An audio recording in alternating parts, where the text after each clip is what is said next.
சீரியல்களின் full எபிசோடுகளை Sun டிவியில் ஒளிபரப்பான உடனே எக்ஸ்க்ளூசிவாக சன் நெக்ஸ்டில் மட்டும் ஃப்ரீயா பாருங்கள். பாத்தீங்கல்ல, நாம என்னமோ இவளோட நல்லதுக்காக தான் சொன்னோம். ஆனா அவளுக்கு இப்பவும் அவ அக்கா முக்கியம்னு சொல்லிக்கிட்டு இருக்கா. நான் அதை தப்பு சொல்லல. ஆனா அதே பாசம் அர்ஜுன் மேலயும் உங்க மேலயும் இருக்கணும்னு தான் நான் எதிர்பார்க்கிறேமா. நான் சொன்னா நீங்க என் மேலேயே கோவப்படுறீங்க. என்ன செய்யணும்னு நீங்களே பாத்துக்கோங்க. நான் அவ்வளவுதான் சொல்லுவேன்.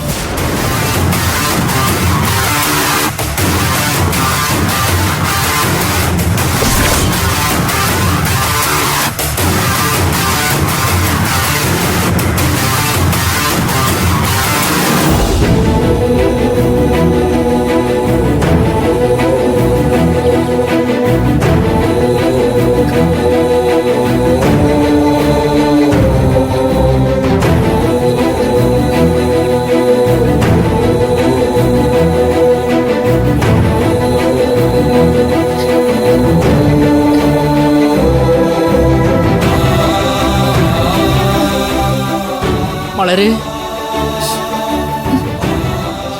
என்ன மன்னிச்சிட்டு மலரு. பார்வதியை பத்தி நான் அப்படி பேசியிருக்க கூடாது. ஏதோ கோவத்துல தான் அப்படி வார்த்தையை விட்டுட்டேன். என்ன மன்னிச்சிட்டு மலரு. நான் வேணும்னே அப்படியெல்லாம் பேசல. பார்வதி உன்னை பேசின வார்த்தைங்களும் நீ கண் கலங்கி ரோட்ல அழுததெல்லாம் பார்த்து என்னால தாங்கிக்க முடியல. அதனாலதான் அப்ப பார்வதி மேல இருந்த கோவத்திலையும் ஆதங்கத்திலையும் அப்படி பேசிட்டேன். நீ எப்படி பார்வதி நல்லா இருக்கணும்னு ஆசைப்படுறியோ அதே மாதிரிதான் மலரு நானும் இத்தனை நாளும் ஆசைப்பட்டுக்கிட்டு இருக்கேன். ஒரு நாளும் பார்வதி வாழ்ற வாழ்க்கை கெட்டு போடும்னு நான் நினைச்சு கூட பார்த்ததில்ல மலரு. சின்ன வயசுல இருந்தே நான் உங்க கூட இருந்திருக்கேன். உங்க கூட நான் பிறக்கலனாலும் உங்க ரெண்டு பேரையும் என்னோட அக்கா தங்கச்சிங்களா தான் நான் நினைச்சுக்கிட்டு இருக்கேன். நீங்க எப்பவுமே நல்லா இருக்கணும்னு மட்டும்தான் மலர் நான் யோசிப்பேன். உன்னை தப்பா பேசிட்டா உன்னை அள வச்சிட்டாலேங்கிற ஆதங்கத்துல தான் அப்படி சொன்னேன். மத்தபடி என் மனசுல இருந்து உண்மையால அந்த வார்த்தையை சொல்லல. என் மேல உனக்கு இன்னும் கோவம் இருந்தா 2 அடி கூட அடிச்சிரு. ஆனா என்கிட்ட பேசாமையோ இல்ல என்ன ஒதுக்கியோ வச்சிடாத மலரு. டேய் கட்டெரும்பு, என்னடா பேசிட்டு இருக்க நீ?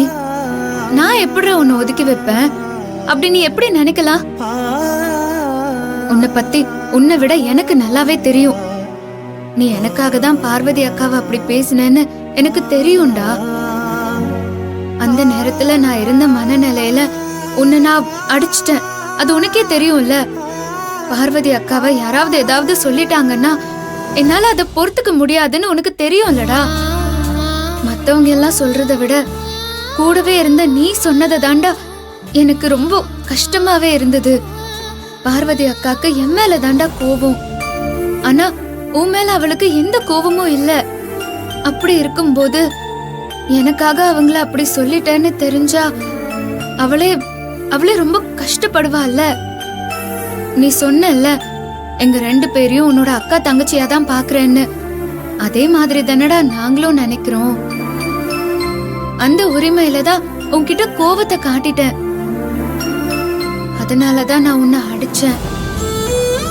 அதெல்லாம் நீ மனசுல வச்சுக்காதடா. சாரிடா கட்டெரும்பு. நீ அதெல்லாம் கேட்கணும்னு எந்த அவசியமும் இல்ல மலரு. இப்ப கூட நீ என்ன அடிச்சிட்டேன்னு நினைச்சு நான் வருத்தப்படல. நீ வருத்தப்படுற மாதிரி நான் பேசிட்டேன்னு தான் உன்கிட்ட மன்னிப்பு கேட்க வந்தேன். ஏற்கனவே நீ பார்வதியை நினைச்சு வருத்தப்பட்டுக்கிட்டு இருக்க. அதுல நானும் உனக்கு ஒரு கஷ்டத்தை கொடுத்துட்டேன்னு தான் மனசு கேட்காம உன்கிட்ட பேச வந்தேன். மத்தபடி நீ எதையும் நினைச்சு கவலைப்படாத. பார்வதி சீக்கிரமே உன்னை புரிஞ்சுக்குவா, உண்மை என்னன்னு தெரிஞ்சுக்குவா. அப்ப எல்லா பிரச்சனையும் சரியாயிடும். நீ எதையும் நினைச்சு ஃபீல் பண்ணாத, சரியா? சரிடா. அப்புறம் மலரு, மதியம் அர்ஜுன் உன்னை கூட்டிட்டு போனதுக்கு அப்புறம் அந்த துர்கா செண்பவலி மேடத்துக்கிட்ட நீ பார்வதிக்கு கொடுக்கற முக்கியத்துவத்தை அர்ஜுனுக்கோ இந்த குடும்பத்துக்கோ கொடுக்கறது இல்லைன்னு உன்னை பத்தி தப்பா பேசிக்கிட்டு இருந்ததை நான் கேட்டேன். செண்பவலி மேடம் முகமே சரியில்லை. உன்னை பத்தி அவங்க ஏதாவது தப்பா நினைச்சுக்க போறாங்க. நீ போய் அவங்க கிட்ட கொஞ்சம் பேசு மலரு. சரிடா, நான் பாத்துக்கிறேன்.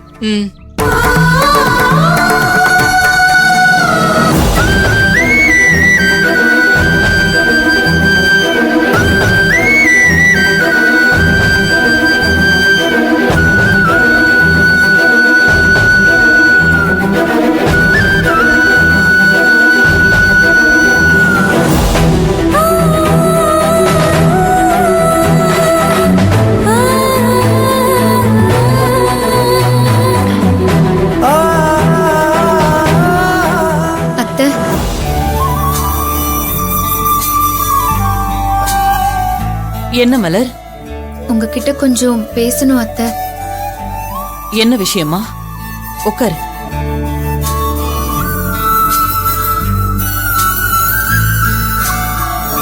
சொல்லு மலர். அத்தை, இப்போ நடக்கிற பிரச்சனையெல்லாம் பார்க்கும்போது கண்டிப்பா உங்களுக்கு என் அக்கா பார்வதி மேல கோவம் இருக்கும்னு நினைக்கிறேன்.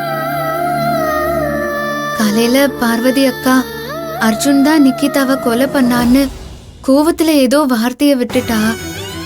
அது உங்களுக்கு கஷ்டமா இருக்கும்னு எனக்கும் தெரியும். ஆனா தயவு செஞ்சு நடக்கிற எல்லாத்தையும் வச்சு என் பார்வதி அக்கா ரொம்ப மோசமானவன் மட்டும் நினைச்சிடாதீங்க. அவ பாவம். என் அக்கா அவளை சுத்தி என்ன நடக்குது, யார நம்புறது, யார நம்ப கூடாதுன்னு தெரியாம ரொம்ப குழம்பி போய் நிக்கிறா. இப்போ அவ இருக்கிற மனநிலையில நாம எல்லாரும் தான் சந்தோஷ் மாமா ஜெயிலுக்கு போனதுக்கு காரணம்னு தப்பா நினைச்சிட்டு இருக்கா. ஆனா அப்படி ஒரு நினைப்பு எப்படி வந்ததுன்னே எனக்கு தெரியல அத்தை. ஏதோ புரியாம தான் இப்படி எல்லாம் பண்ணிட்டு இருக்கா.